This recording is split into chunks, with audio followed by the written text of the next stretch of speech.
குருவருள் இருந்தால்தான் திருவருள் என்பது கிடைக்கும் அப்படிங்கிறத நம்ம எல்லாருமே அடிக்கடி பார்த்துட்டே வரோம் இல்லையா. மஞ்சத்தூள் 50 கிராம் அப்படின்னு எழுதிட்டு தான் அதுக்கப்புறம் மிச்ச லிஸ்ட்லாம் எழுதுவா. சர்க்கரை, வெல்லம், அரிசி, புளி, பருப்புங்கிற மாதிரிலாம் லிஸ்ட் எழுதிட்டு இருப்பா. எழுதி கொண்டு போய் கொடுப்பா. குங்குமத்தை வச்சுக்கோம்பா. ஆனால் இந்த குங்குமம் என்பது கூட மஞ்சளினால் உருவானதுதான் என்பதை புரிந்து கொள்ள வேண்டும். புத்தாடை அப்படிங்கிற ஒரு விஷயம் இல்லை. எந்த ஒரு விஷயத்தை புதியதாக துவக்கினாலும் அங்கே மஞ்சள் என்பது பிரதானமான இடத்தினை பிடித்திருக்கும்.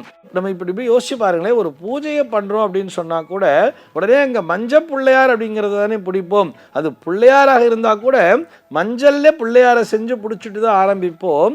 அதே மாதிரி ஏதோ ஒரு விஷயத்தை எழுத துவங்குகிறோம் அப்படின்னு வரும்பொழுது கூட அந்த பேப்பர்ல அதாவது ஒரு மங்களகரமான விஷயத்தை செய்யணும், ஏதோ ஒரு கல்யாண பத்திரிகை எழுத ஆரம்பிக்கணும், அல்லது யாருக்கோ ஒருத்தருக்கு ஒரு ஜாதகத்தை கொடுக்கணும்னு சொன்னா கூட, ஒரு கல்யாணத்துக்காக ஜாதகத்தை எடுக்கிறோம்னு சொன்னா கூட அந்த பேப்பர்ல 4 மூலையிலையும் மஞ்சளை வச்சுட்டு தான் எழுதவே ஆரம்பிப்பா. தெரியுமா? பிள்ளையார் சுழியே அப்பதான் போடுவா. அந்த பேப்பர்ல 4 மூலையிலுமே மஞ்சளை வச்சிருப்பா.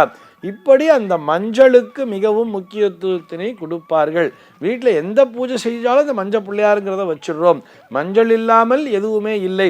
சாதாரணமாக பார்த்தோம்னாலே அந்த நாளில் மளிகை கடைக்கு ஒரு லிஸ்ட்டு போடுவா. வீட்டில் மளிகை கடைக்கு ஒரு லிஸ்ட்டு போடும்போது கூட மாதம் மளிகை சாமான் அவங்க கூட மேலே பார்த்தோம்னா முதல்ல மஞ்சத்தூள் 50 கிராம் அப்படின்னு எழுதிட்டு தான் அதுக்கப்புறம் மிச்ச லிஸ்ட்லாம் எழுதுவா. சர்க்கரை, வெல்லம், அரிசி, புளி, பருப்புங்கிற மாதிரிலாம் லிஸ்ட் எழுதிட்டு இருப்பா. எழுதி கொண்டு போய் கொடுப்பா. இந்த காலத்தில் எல்லாம் நம்ம ஆன்லைனில் ஆர்டர் பண்ணுறோங்கிறது வேற விஷயம். ஆன்லைனில் ஆர்டர் பண்ணால் கூட அதில் கூட அந்த லிஸ்ட்டில் கூட முதல்ல மஞ்சள் தூள் அப்படிங்கிறது இடம் பிடித்திருக்க வேண்டும். அப்படிங்கிறதுக்கு நம்முடைய பெரியவர்கள் மிகவும் முக்கியத்துவம் கொடுக்கிறார்கள். இதெல்லாம் ஏன் சார் அப்படின்னு சொல்லி பார்த்தோம்னா, இந்த மஞ்சள் என்பது குருவினுடைய அம்சமாக பார்க்கப்படுகிறது. மங்களகரமான ஒரு விஷயம் அப்படிங்கிறது ஒன்று. இன்னொன்று ஆன்டிசெப்டிக் அப்படின்னு சொல்கிறோம், ஆன்டி பாக்டீரியல் அப்படிங்கிற மாதிரிலாம் சொல்கிறோம். அந்த மஞ்சள் ஒரு கிருமி நாசினி. அந்த இடத்திலே இருக்கக்கூடிய அதாவது ஒரு நெகட்டிவ் எனர்ஜின்னு சொல்கிறோம் இல்லையா, அந்த நெகட்டிவ் எனர்ஜி அத்தனையும் நீக்கக்கூடிய திறன் பெற்றது. இந்த நெகட்டிவ் எனர்ஜி அதாவது எதிர்மறையான சக்திகள் அல்லது எதிர்மறையான உணர்வு அப்படிங்கிறது தான் இந்த நம்ம கிருமிகள், பாக்டீரியா, வைரஸுங்கிற பேர்லாம் சொல்கிறோம்.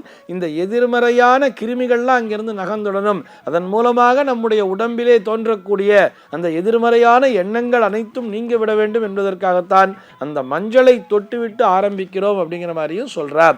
இது போக மஞ்சள் என்பது குருவினுடைய அம்சமாக பார்க்கப்படுகிறது. இந்த குருவருள் இருந்தால்தான் திருவருள் என்பது கிடைக்கும் அப்படிங்கிறத நம்ம எல்லாருமே அடிக்கடி பார்த்துட்டே வரோம் இல்லையா. நம்முடைய பெரியவர்கள் என்பவர் நமக்கு அங்கேயே பக்கத்திலே இருப்பார். மாதா பிதா இருவருமே இருப்பார்கள். முதலிலே பெற்றோரை வணங்குகிறோம். அதற்கு அடுத்தபடியாக நாம் தெய்வத்தை வணங்க துவங்குவதற்கு முன்னதாக குருவினை வணங்க வேண்டும் சொல்லி கொடுத்துருக்கா இல்லையா. மாதா பிதா குருவின் மூலமாகத்தான் நாம் தெய்வத்தினை அடைய முடியும். அந்த குருவினுடைய அம்சமாகத்தான் இந்த மஞ்சளானது பார்க்கப்படுகிறது. இப்படி இருக்கும் பொழுது ஒரு புத்தாடையை அணிந்து கொள்ளும் பொழுது இந்த ஆடைதானே நம்மை பாதுகாக்கிறது. ஆள் பாதி ஆடை பாதி அப்படின்னே சொல்லியிருக்கா இல்லையா. இந்த ஆடையானதுதான் இந்த ஆளினுடைய சருமத்தை பாதுகாக்கிறது. சரும நோய் எதுவும் வராமல், அதாவது வெளியிலிருந்து இந்த பாக்டீரியா உள்ளிட்ட இந்த நோய் கிருமிகள் இவரை தாக்காமல் பாதுகாக்கிறது அப்படின்னு சொன்ன அந்த ஆடைகளின் மேல் இந்த மஞ்சளையும் வைக்க வேண்டும். முதலாக அது புத்தாடையாக அணியும் பொழுது அந்த ஆடையின் மேல் அந்த நேர்மறை சக்திகள் குவிய வேண்டும். அந்த நேர்மறை சக்திகளை ஈர்க்கக்கூடிய திறனானது குருவினுடைய அம்சத்தை பெற்ற இந்த மஞ்சளுக்கு உண்டு. அப்படிங்கிறதுனால தான் அந்த மஞ்சளை வச்சுட்டு அதுக்கப்புறம் ட்ரெஸ்ஸை போட்டுக்கோன்னு சொல்கிறார். நிறைய பேர் வீட்டில் மஞ்சள் வைக்காமல் என்ன பண்ணுவான்னு பார்த்தோம்னா, ஏன்னா மஞ்சளானது ஒட்டிக்கும், கரை போகாதுங்கிறதுனால குங்குமத்தை வச்சுக்கோம்பா. ஆனால் இந்த குங்குமம் என்பது கூட மஞ்சளினால் உருவானதுதான் என்பதை புரிந்து கொள்ள வேண்டும். மஞ்சளும் அந்த சுண்ணாம்பு அந்த படிகாரமும் இணைந்தது தான் அந்த குங்குமம் என்பது. அந்த குங்குமத்தை கூட அது உதிர்ந்துற மாதிரி லேசாக மேலோட வைக்காம நன்றாக தொட்டு அந்த ஆடையின் மேல் அழுந்த பதியக்கூடிய அளவிலே தான் அந்த குங்குமத்தையும் வைக்க வேண்டும். அப்பொழுதுதான் அந்த குருவருள் என்பது நமக்கு பரிபூரணமாக கிடைக்கும். அந்த குருவருள் என்பது இருந்துவிட்டாலே திருவருள் என்பது நம்மிடம் நிறைந்திருக்கும் தானே.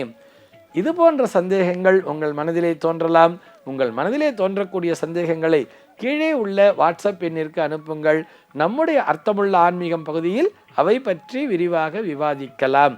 சர்வே ஜனாஹ சுகினோ பவந்து.